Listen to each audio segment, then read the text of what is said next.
Non ammirare Vittorio Veneto, ma vieni a viverla. Scarica l'app. Benvenuti al Meteo. Giorno dell'Immacolata con tempo ancora buono, ma una perturbazione si avvicina al nostro territorio. Il dettaglio di giovedì 8 dicembre. Sul Veneto al mattino avremo foschie o nebbie sulle pianure, sui monti cielo più sereno. Nel corso del pomeriggio tendenza ad aumento della nuvolosità a partire da sud-ovest. In serata e nella notte tempo in peggioramento con piogge via via più diffuse e deboli nevicate intorno ai 1000 metri.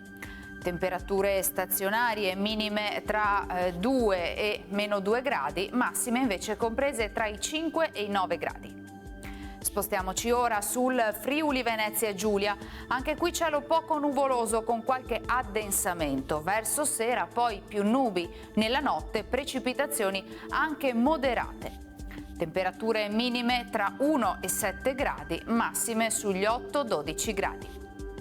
Infine diamo uno sguardo alla situazione del Trentino Alto Adige. Sarà soleggiato con nuvolosità in graduale aumento e con rovesci di notte. Temperature minime intorno allo 0, massime sui 5-6 gradi. Dal meteo di Antenna 3 per ora è tutto, grazie per l'attenzione. Arrivederci.